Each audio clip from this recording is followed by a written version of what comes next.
Hello, and welcome to the next episode of the Live Your Spotlight Show. Spotlight is a lifestyle that accepts that accomplishment and harmony coexist. The SPA in Spotlight, the SPA, is for seek power always, that power within you to do your greater work in the world. I am so fired up for my next guest. Mike C-Roc Ciorrocco is the co-founder of Blooprinted, best-selling author of Rocket Fuel, Convert Setbacks, Become Unstoppable, and the powerhouse behind the What Are You Made Of podcast. He's been featured by Yahoo Finance as one of the top business leaders to follow in 2020, and he's on a mission to build people. He is driven to inspire others, and he measures his own success on how he's able to help others achieve greatness. C-Roc had a fire lit in him at an early age, and that fire ignited him with a fierce desire to compel people to see the greatness inside themselves, using past life events to fuel their fire. Mike, welcome to the show.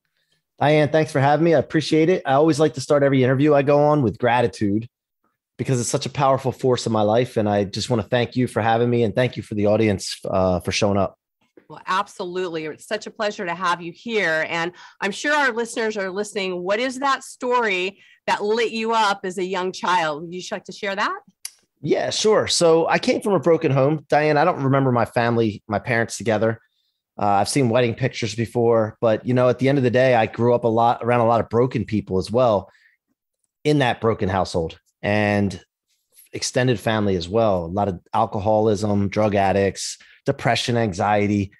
And a lot of that stuff was, put upon me as a kid. And I had to figure out the best route to take, as most people do in those situations. But as many of your listeners may be able to relate to, when you have a broken home, you come from around a lot of conflict, from child support battles, custody battles. You add step parents into the mix. That adds a whole nother, data that goes into it and just pours down onto the children. And if the parents don't act like adults like they should, then it gets even worse. And that's the kind of thing I dealt with. And so until I was 8, I lived with my mom, and she decided to get married for her third time to her third husband, George. And I didn't really want to move into another man's house or learn another man's rules. So I decided to give my dad's house a shot. And prior, I was going to his house every other weekend. And my dad was moving on to his second marriage. And I was like, let me give this a shot. Now, I broke my mom's heart. I later found out she let me go, but she used to cry herself to sleep at night, she told me. And why she told me that, I don't know. But I lived in with my dad for the first part of that first 3-year span there, from 8 to 11. And the first started out great. But very quickly, I started to see some issues going on and conflict between my stepmom, my mom, my dad. It was just some things that were going on that I shouldn't have been privy to, really. But I got the after effects. And then there was abuse that started to take place. And I thought it was normal for a while. I thought this is the way things are supposed to be. This is the way life is. And I quickly found out when I went to a friend's house. I was old enough to go over and hang out at a friend's house. And I saw their loving family. I saw both parents there getting along. Everybody was cordial with each other. And I said, you know what? I want that. So I started to realize that I wasn't in an ordinary situation. So I decided to share with my mom what was going on a weekend trip to her house. And she quickly said, you should not be going through something like that. That's absolutely ridiculous. I knew I had conflict with your stepmother and your dad and everything, but I didn't know that it was coming down on you. I'm going to file court papers and get you out of that situation. However, if I do this, you need to stick to your guns that this is what you want, because you're going to be putting me out to dry otherwise, because this is serious. And she wanted me to know that as a 10 or 11-year-old, right in that range. And I said, okay. And I remember that advice that she gave me: stick to your guns. When you believe in something, people are going to try to talk you out of it. People are going to try to pull you back into their world where they feel more comfortable if you start to advance in some way. So I just remembered that lesson, and that's given me a good little stubbornness in me, in a good way. Stubborn's not wrong when it's on the right thing, right? Mm-hmm. So when my dad finally got these court papers delivered, after weeks and weeks going by for me waiting for them to be delivered, it was something that I was holding back from. I didn't share with him. One day I came home from school and there was tension that you could feel when I walked in the house. And my dad had these papers in his hand. And look, my dad was my hero. You know, he had his masonry business, brick, block, concrete. He had big forearms and rough hands. And I always looked up to him for being such a hard worker. And if anybody knows about Italian guys, they usually don't carry a wallet. They usually carry a wad of money with a rubber band around it. It's an old stereotype, but it's true. And my dad was the same. He used to carry a wad of $100 bills. He used to show me all the time and flash it. And, you know, I used to think as a kid, that was the coolest thing. I couldn't wait to get my hands on some money. And, you know, he came back to confront me to my room where he'd sent me. And he said, I don't understand. It says you want to move back with your mom here, but you have everything you need here. My dad, he's very successful. We had it made. But my mom, not so much. And he reminded me of that. He reminded me how broke my mom was, how she wasn't good with money, and how she had men coming in and out of the house, and she's on to her third marriage. And why would I want to be around that? And I said, no, I made my mind up. I didn't get into the discussion with him. So at that moment, he said, okay. So he takes the wad of $100 bills out that he always carried around and I looked up to him for. He peeled one off, crumpled it up, and threw it at me and said, here, then, you're going to need this when you're living on the streets with your mother one day.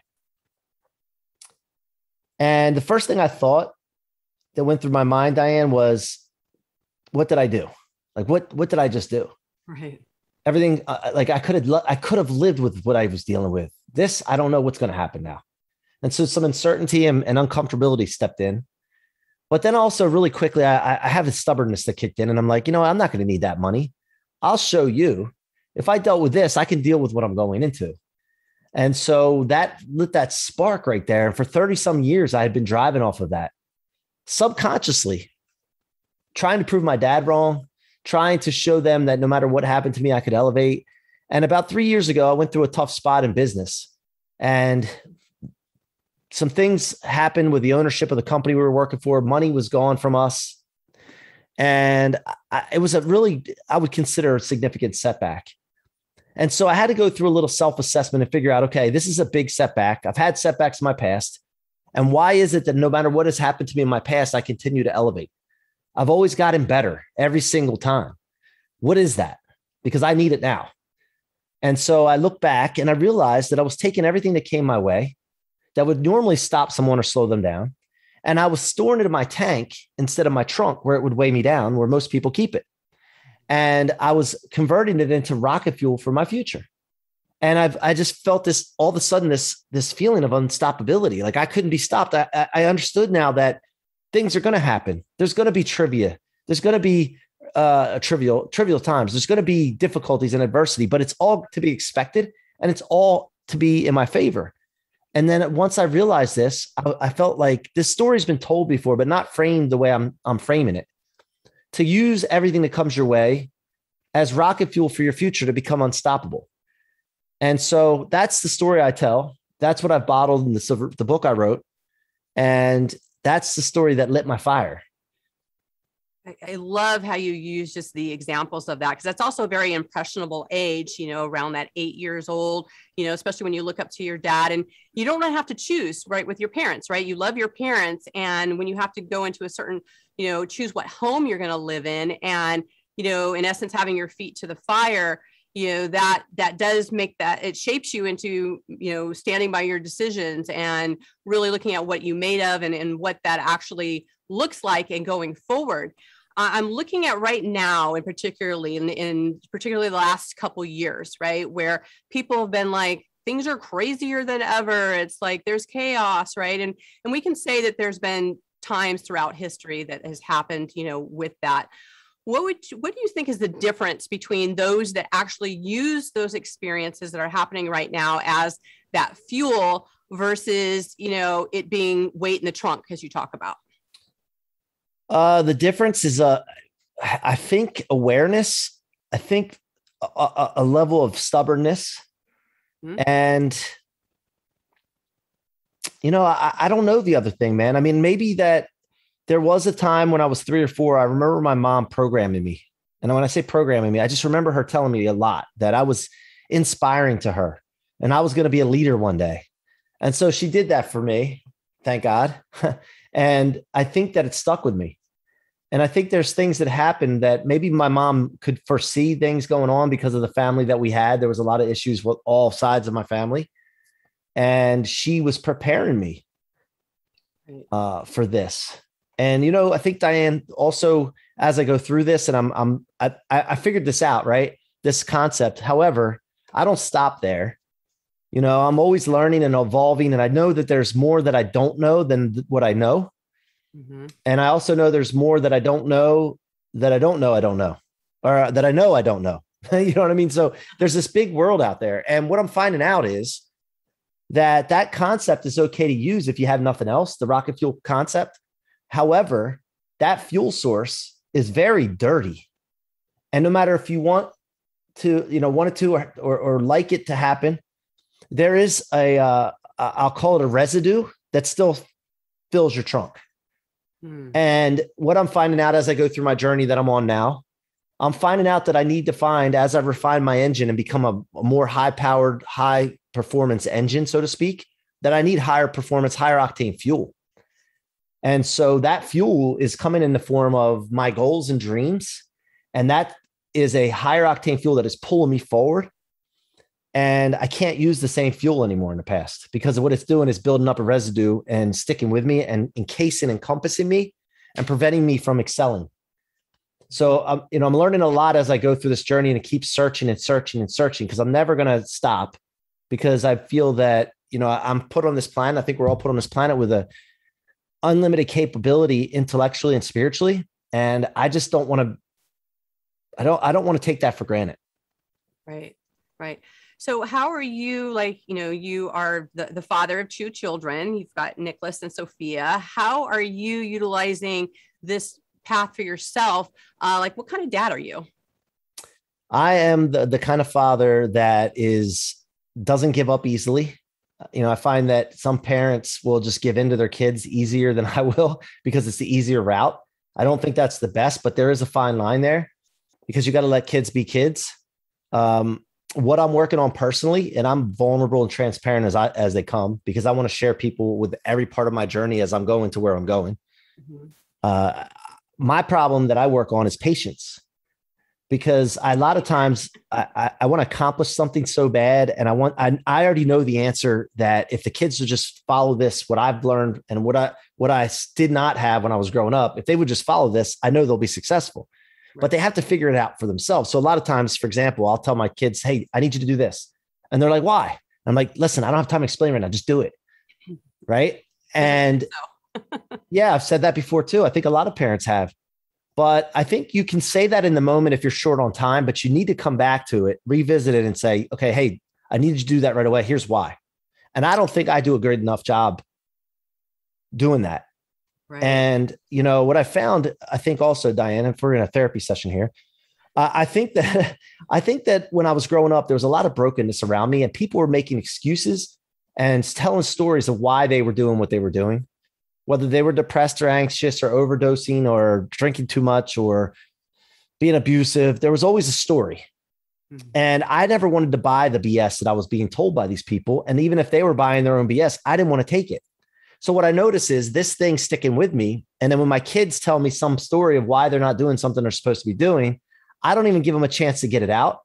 And I don't know if that's good or bad. I think I need more patience there. And then maybe to educate them, explain to them about how you're justifying failure in something. And so, look, this is a journey that I'm going on, and it's fun to share this with people. And hopefully somebody gets something out of it, learns from it, and maybe even offers some thought on it that I could take in. Right. Definitely. Well, one of the things I noticed is that I raised two daughters, and they were only 18 months apart, but they were night and day. And I tended to parent them the same way, and it wasn't until later on that I realized that I really should have parented them each a little bit differently. But I thought I was being fair. Yeah. But when you actually know the personality of your kid and what actually motivates them and what's different for them, I think you can kind of tailor a little bit for your kids, because they're motivated by different things as well. So I think that's a journey as a parent, for not just one kid, but each kid is completely different. Even in some ways that they may be similar, I think that a lot of times they're more different than we think, and we don't always necessarily treat them in that way. And I think that was a big realization that I try and actually apply more to my grandkids now, in terms of okay, who is this kid, right? And what do they need, and what are they about? And I think knowing what that is makes a big difference. And I think being able to, be able to really, this kind of goes into how you design your life. And one of the things I really look at is, how are you designing your life? And so for you, like with all the different input that you've had, you're using your past and all the things that are happening. What are some of the things that you do to design your life to be the way you want it to be? Love that question. And by the way, I love my kids. They're the best. I mean, I'm not trying to say my kids are better than anybody else, but they're good kids and I'm proud of them. And I just want the best for them so bad sometimes. So, but I'm learning as I go. And I don't think there's a manual necessarily. There's books out there we can study, but a lot of times it's trial and error. But as far as designing my life, I really feel, and I say feel because I don't think or believe, I really feel that I cause and create my own future. I am the source for all things. And my belief is that I was put on here by an all powerful God that provided me free will, which gives me the power to be the source of everything that happens around me and to me.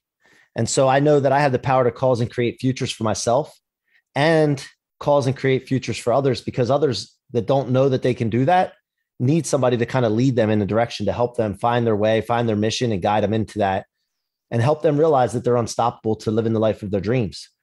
And so to answer your question, I do it by I have 3 C's. Clarity is the number one thing, getting really clear on what I want, what kind of life I want. No limits. I mean, I can't imagine. I don't think any of us can imagine what our potential actually is. And so getting clear on some kind of really unreasonable to me, unrealistic to me, fantasy, and then going for that, committing to that, and then being consistent with all of my actions towards that. I make things a binary, either towards or away, to eliminate distraction. And so consistency to me is more important than my feelings. It's more important than if things get difficult or not, and I want to continue.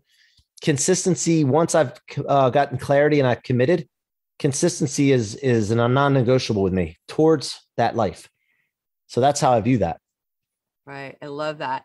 I've heard you talk before about dreams not feeling real.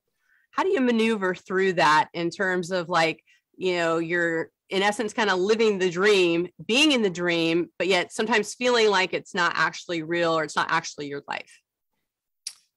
So, I've been working on this a lot, and I think that once I set something out there that is beyond what I'm believing that it's possible, and it actually comes true, it's like there's this meter that keeps going up, my confidence meter, my belief meter, it keeps going up as I do the things that I do.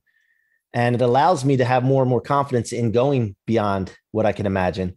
And so from there, what I've been working on is when these things happen, instead of saying to myself, like, I can't believe it, this is amazing, I stop doing that, because when I do that, it limits my belief lid, because I'm giving it too much credit or too much, disbelief. And what I need to do is, and this is what I've been working on, is saying more of like, of course, that's what I set out to do.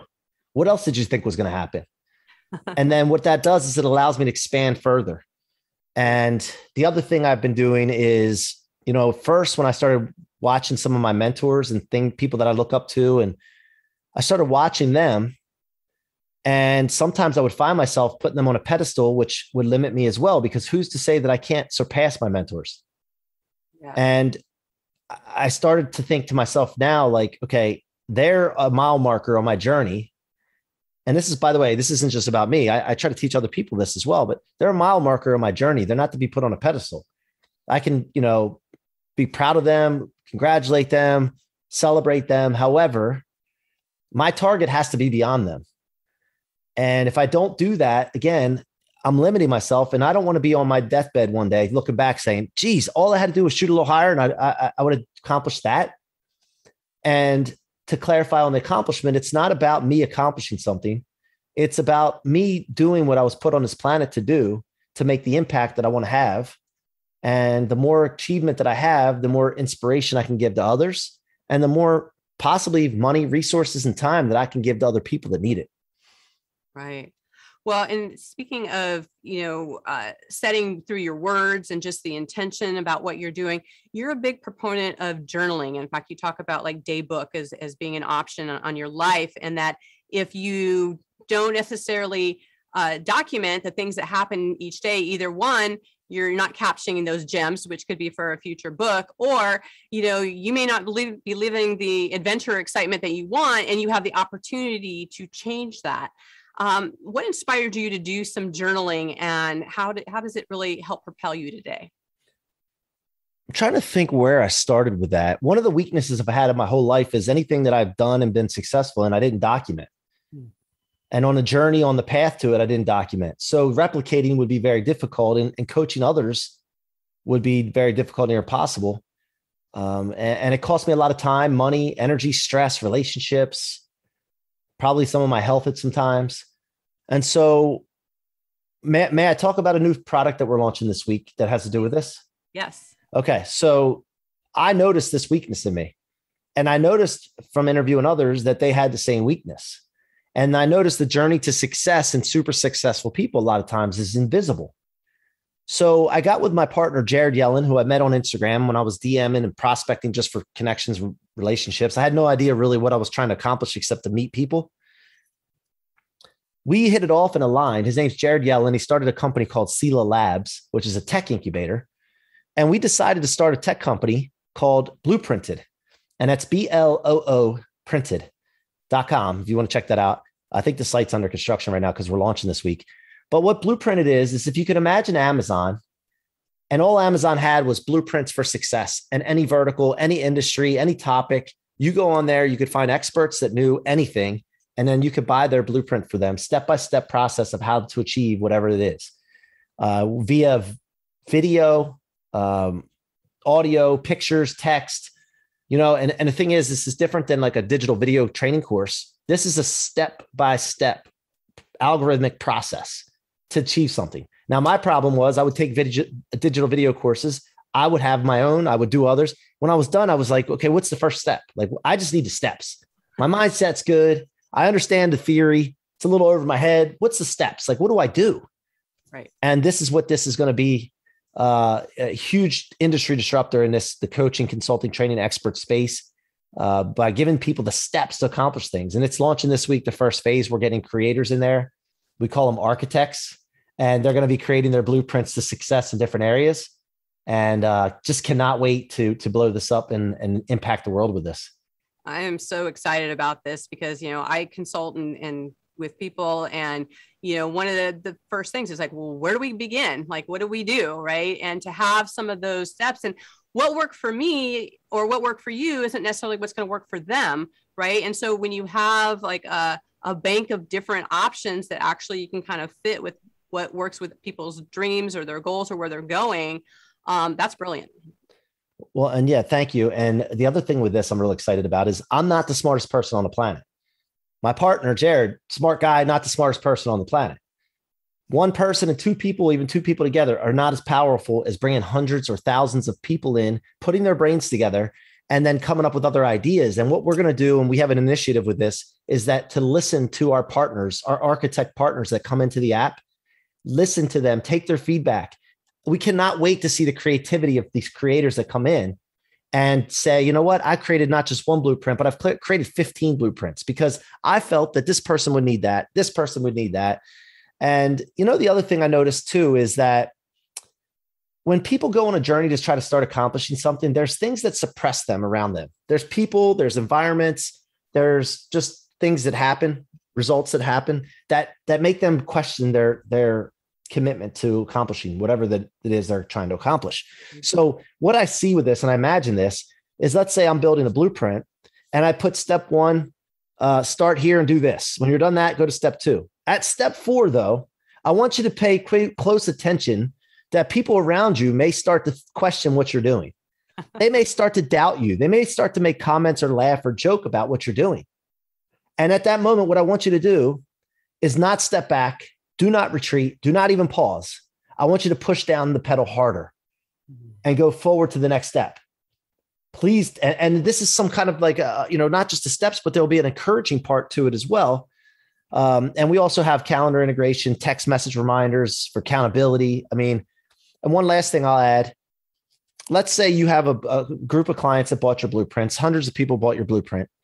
And you notice as a group that every time somebody gets to step 4, they get hung up.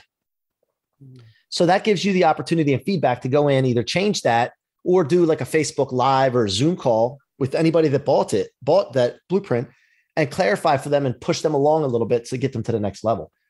So there's all kinds of things that I'm just so excited. I can't wait to get this out to the smarter people's hands.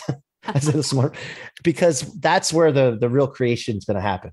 Right. I love how you talk about just the other people around you who you would think would be your cheerleaders, the people that would be moving you on. And I remember a mentor referring to that as the illusion.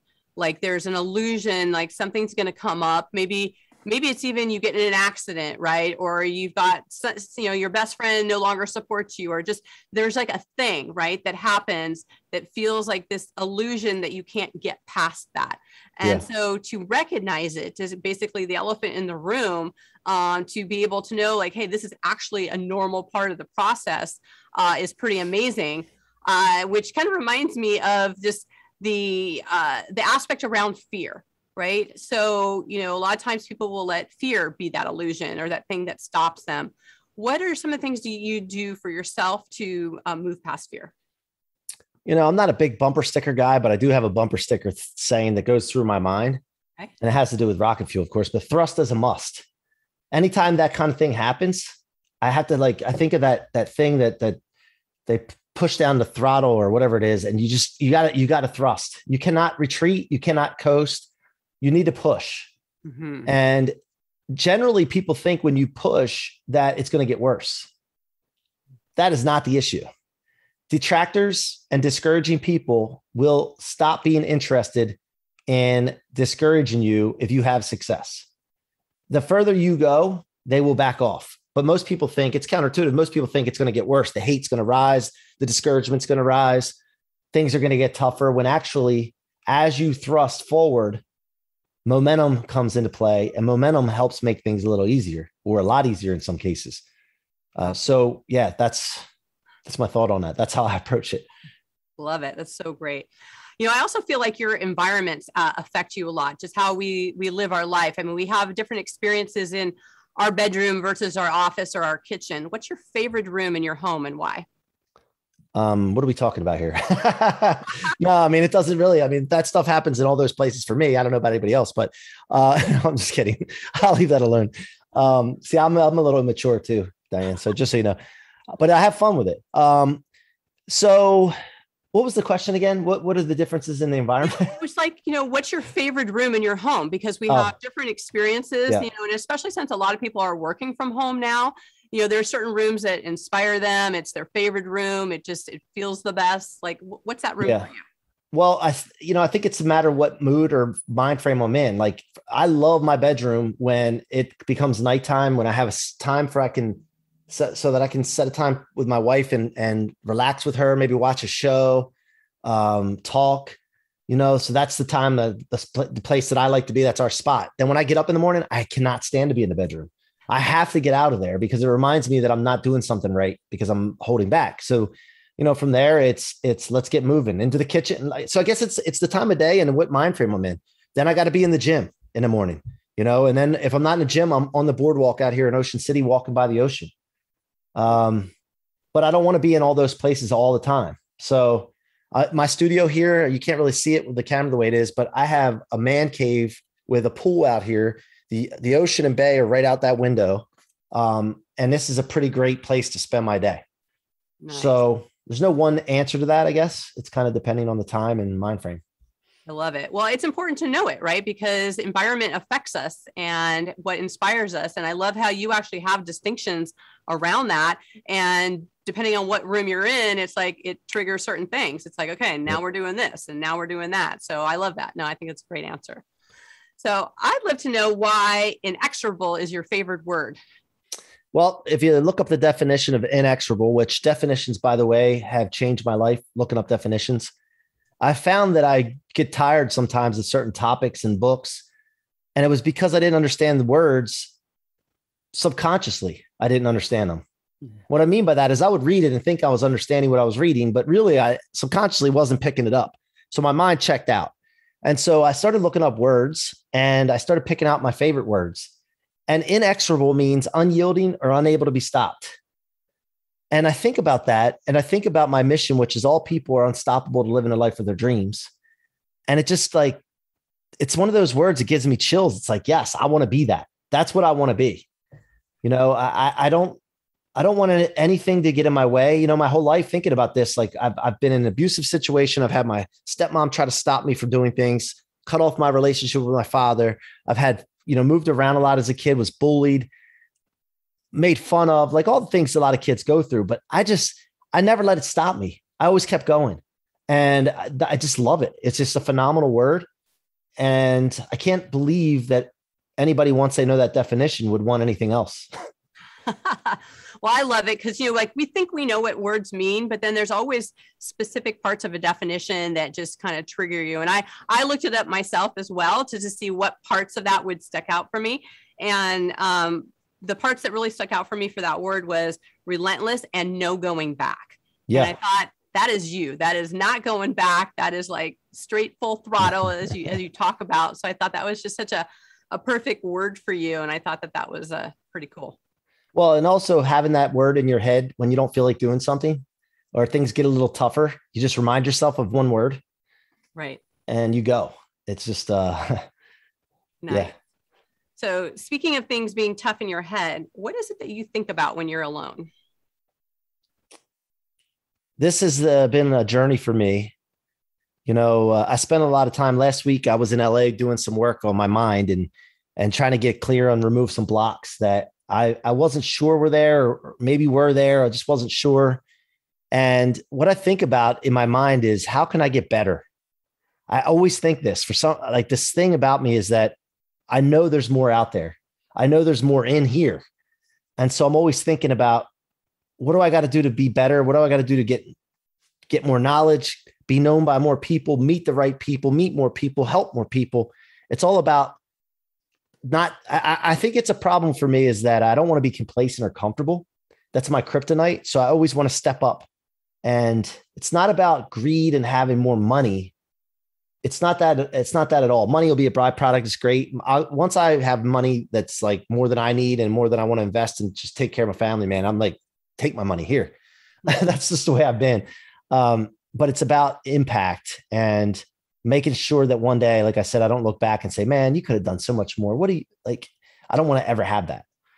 Yeah, I love that mindset. And I know that, you know, our listeners are going to want to stay in contact with you. How can they do that? Well, I'm all over the place. I did this on purpose. Omnipresence. Instagram is my favorite platform. You can DM me there. It's Mikey C-Roc, C-R-O-C, Mikey C-R-O-C. But also I'm on Clubhouse, constantly speaking, holding rooms. And we're getting ready to launch, as I mentioned before, Blooprinted, B-L-O-O printed.